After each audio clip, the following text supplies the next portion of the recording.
Hi guys. So today's technique is one of the sort of newer techniques on the bass guitar. It's probably been around since the 80s, but hasn't really exploded as a technique that's widely used until really the sort of the more explosion of the internet, really YouTube and that sort of thing, where it started to get a bit of notice. So the double thumb technique is kind of a culmination of various other techniques that we've looked at already, namely the sort of thumb plucking technique, using a guitar pick, and also the standard slap technique. But it's kind of a combination of those, but kind of something different in itself as well. So the double thumb technique is essentially taking the thumb of the plucking hand and using it as per you would do with a guitar pick. So whereas with the normal slap technique, it's kind of a bounce off of the string, the double thumb technique is a stroke through the string, but also back up again. So you get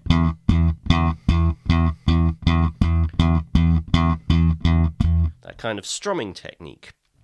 Now, just to say at the beginning of this can be very uncomfortable to start with, so do take it like really slow when you start out with this technique. Don't damage yourself or anything. So, as with most techniques, what we're aiming to do here is just use the very, very edge of the thumb on both the downstroke and the upstroke. On the upstroke, you're catching it on the very edge of the nail, so you want to be really careful not to catch that too far under the string. Yeah, there's no real easy way to get started with this one. You just got to find a comfortable position and start using it.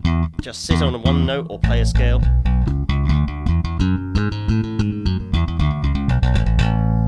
And start, incorporating it into your playing.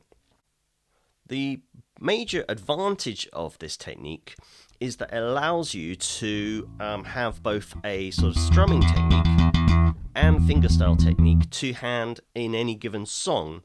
Obviously you can use a pick and play fingerstyle, but then you've got to put that pick somewhere or drop it each time you want to go back to fingerstyle, and it can become, a bit of a pain. Whereas this one, you can kind of swap back and forth fairly quickly, and it's really useful.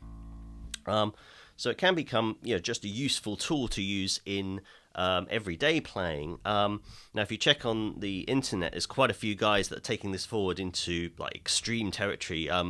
Victor Wooten was the guy that really sort of started making this technique his own and really sort of pushed it forward. And it's well worth checking out for what this can actually achieve. For my part, I do, only a very mild part of this, and I'm just really starting to incorporate it into my playing as a useful tool. But you can push forward into much more advanced techniques in it. In terms of positioning, where I normally would play the slap technique would be over the end of the neck, about here. But with the double thumb, I would normally be just behind the end of the neck, so around here. I mean, that's just where it's comfortable for me. It doesn't really have to be anywhere specific. It's where it works for you. But that's sort of where it's comfortable for me.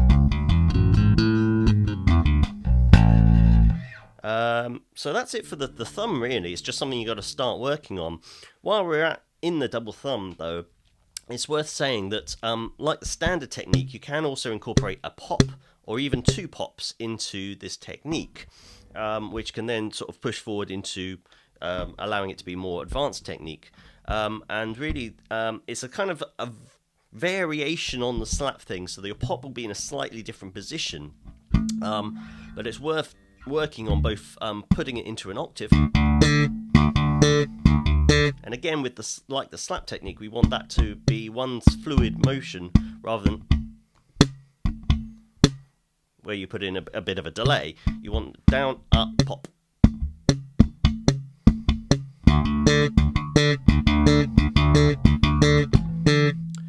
And if you want to put in the two pops, this technique is really good for incorporating that. You can just use your two main fingers and just pluck one after the other. And that's quite tricky to get the timing right on, so you want to work on that slowly.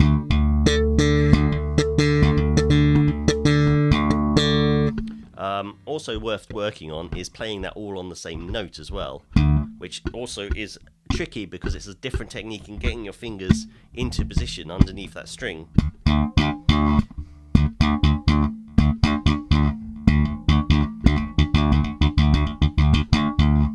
So, yeah, I mean, that's just something to work on over time. I'd encourage this as a useful tool to learn. Obviously, you can work on it a lot harder and get into more advanced techniques, but this is something that actually has advantages in just regular everyday bass playing. Like I said, it allows you to use different techniques within one song without having to use any extra, tools like a pick or anything. So it can be, really useful. And that's it for this one. I mean, it's going to take a long time to sort of develop that technique from scratch, but I'd encourage you to try it out.